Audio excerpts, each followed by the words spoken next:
तो पिछले पार्ट में हमने देखा था कि मुयान ने अपनी लॉयल्टी को साबित कर दिया था। असल में हुआ कुछ नहीं था, बस एक दूसरे पवेलियन का लड़का मुयान को 3 गुना ज्यादा पैसे देने को तैयार था क्योंकि उसे मुयान की पावर पसंद आई थी। लेकिन मुयान कह देता है कि नहीं, बाओ ने मेरी जान बचाई थी, मैं उसे छोड़कर नहीं जा सकता, मैं यहीं पर काम करूंगा।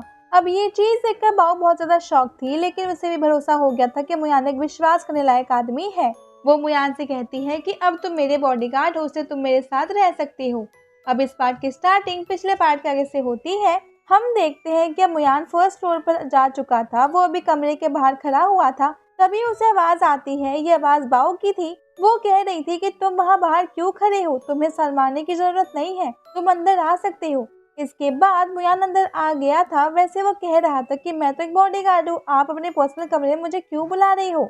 वैसे अब अंदर आकर वो देखता है कि बाओ तो वहाँ नहा रही है। उसने कुछ नहीं देखा था, लेकिन वो कह रहा था कि मैं तो आपका गार्ड हूँ, आप ऐसे वैसे पर्सनल काम मुझसे नहीं करा सकती हो। ये बात सुनकर बाओ शॉक थी। वो कहती है कि तुम कुछ गलत समझ रहे हो, ऐसा कुछ भी नहीं है। असल में तुम अब मेरे गार्ड हो, इसलिए तुम मेरी रक्षा करनी होगी, और वैसे भी हमला तो कहीं से भी हो सकता है ना। ये बात सुनकर पहले तो मुयान थोड़ा रिलैक्स फील करता है, उसके बाद कहता है कि अगर ऐसा है तो फिर ठीक है। वैसे अब बाओ बस उसे कमरे में जाने कह देती है, और अब वहाँ कमरे में जाकर मुयान मन में सोच रहा था कि सच में मुझे ये बाओ के इरादे कुछ ठीक नहीं लग रहे। उसे मेरे बारे में कुछ भी नहीं पता, फिर भी उसने मुझे यहाँ रहने दिया। आखिर कोई इतनी आसानी से किसी पर भरोसा कैसे कर सकता है।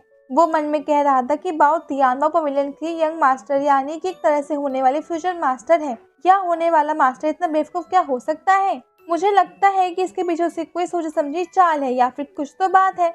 अब हीरो वहीं बैठ गया था और सोच रहा था कि अभी समय तो तियानजिन माउंटेन वापस लौटना मेरे लिए नामुमकिन है। साथ ही वो ये भी सोचकर परेशान था कि अगर वो यहाँ से लौट जाता है तो इस चीज से बस तियानजिन माउंटेन पर उसके दुश्मनों का हमला करना स्टार्ट हो जाएगा, और अब तो उसके दुश्मन थोड़े और बढ़ गए हैं, जिस चीज से तियानजिन माउंटेन खतरे में भी आ सकता है। क्योंकि अभी तो सभी को यही लगता है कि मुयान मर चुका है, इसलिए उन्हें अभी तियानजिन माउंटेन से कोई फर्क नहीं पड़ता। मगर मुयान को जिंदा देखकर वो लोग फिर से गुस्सा होकर हमला करना स्टार्ट कर देंगे। वैसे वो अभी ये भी सोच रहा था कि वो 3000 वर्ल्ड में है, और बाओ को तो यहाँ की बहुत इन्फॉर्मेशन है, इसीलिए अगर वो चाहे तो सभी लोग जो मिसिंग है उनकी इन्फॉर्मेशन निकलवा सकता है।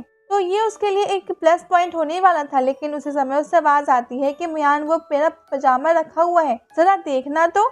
अब मुयान ये बात सुनकर बहुत ज्यादा शॉक था, और फिर वो उठता है, टेबल पर से पजामा उठाता है और ले जाकर बाओ को दे देता है। मुयान कह रहा था कि ये मुझे क्या क्या करना पड़ रहा है। अब वो वापस वहीं आकर बैठ गया था और टाइम पास कर रहा था। अब कुछ देर बाद हम देखते हैं कि बाओ वहाँ बाहर आ जाती है। वो सामने आकर वहाँ लेट गई थी, और अब वो मुयान से कह रही थी कि आज हमें पूरा 1 महीना हो चुका है, लेकिन पहली बार हम बात कर रहे हैं, तो बताओ तुम्हें क्या करना पसंद है और आज तुम क्या कर रहे हो। क्योंकि यहाँ पर रोज रोज तो हमला होता ही है, क्योंकि तुम मुझे रोज प्रोटेक्ट करते रहो, इसलिए तुम्हारे कुछ तो प्लान होंगे ही। मगर अब मुयान कहता है कि नहीं, मैं बिल्कुल फ्री हूँ। जिसके बाद बाओ कहने लगती है कि ठीक है, तो फिर मेरी लेस मसाज कर दो। ये बात सुनकर मुयान बहुत ज्यादा शॉक हो गया था। पहले तो उसे समझ नहीं आ रहा था कि इस पर वो क्या कहे, लेकिन फिर वो थोड़ा सोच समझकर वो कहता है कि एक बॉडीगार्ड ये काम थोड़ी करता है। लेकिन फिर बाओ बैठ जाती है और फिर कहने लगती है कि तुम बॉडीगार्ड नहीं बल्कि मेरे पर्सनल गार्ड हो, इसलिए तुम्हें ये सारे काम भी करने होंगे, और वैसे भी मैं बाहर किसी को ढूंढने क्यों जाऊँ जब तुम यहीं पर हो। तो अब मुयान सब कुछ समझ रहा था और उसे याओ और यूनर की याद आ रही थी। वो मन में कहता है कि मैं यूं तुम्हें धोखा थोड़ी दे सकता हूँ, और फिर वो वहाँ सामने बैठ जाता है। बाओ उसे कह रही थी कि सच में पूरे दिन काम करके मैं बहुत ज्यादा तो थक जाती हूँ, लेकिन कोई बात नहीं, अब तुम यहीं पर हो। और फिर वो मुयान की तरफ अपना पैर बढ़ाती है। अब मुयान उसके पैर दबाने लगा था। वो कुछ भी नहीं कह रहा था, यहाँ तक कि वो उसकी तरफ देख भी नहीं रहा था। ये चीज देखकर बाओ बहुत ज्यादा शॉक थी। वो मन में कहती है कि लड़का सच में स्टेबल है। लेकिन इसके बाद वो अपना थोड़ा लेवल बढ़ा देती है और आगे बढ़ जाती है। लेकिन मुयान को अंदर अंदर थोड़ा सा गुस्सा आ रहा था। वो कहता है कि बस बहुत हुआ, अब सच सच बताओ, तुम ये सब मुझे टेस्ट करने के लिए कर रही हो ना। तुम सिर्फ चेक करना चाहती हो कि मुझ पर भरोसा किया जा सकता है कि नहीं। अब ये सुनकर बाओ शॉक थी और अब वो तुरंत पीछे हो गई थी। वो मन में सोचती है कि हाँ, कि ये उस तरह का लड़का नहीं है। अब मुयान कहने लगता है कि देखो, अगर तुम्हें कुछ भी क्वेश्चन पूछने हो तो तुम मुझसे खुलकर पूछ सकती हो, मैं सभी का जवाब दूंगा। लेकिन बाओ कहती है कि नहीं, मुझे फर्क नहीं पड़ता कि तुम सच में मुयान हो या नहीं, लेकिन फिर भी तुम्हें अपने चेहरे को ढक कर रखना चाहिए। और इतना कहने के बाद वो एक मास्क निकाल कर मुयान को दे देती है। वो कहती है कि ये ऐसा वैसा मास्क नहीं है, इसे लेवल 5 के होली बीस्ट के स्पेशल बॉडी से बनाया है। 10 लेवल का इमॉर्टल कल्टिवेटर भी पता नहीं लगा सकता कि असल में मास्क के पीछे कौन है, जो कि ये मास्क सिर्फ चेहरा नहीं छुपाता बल्कि ब्रीदिंग सेंस को भी बदल देता है। इस वजह से पता लगाना नामुमकिन है कि इसे पहनने वाला कौन है।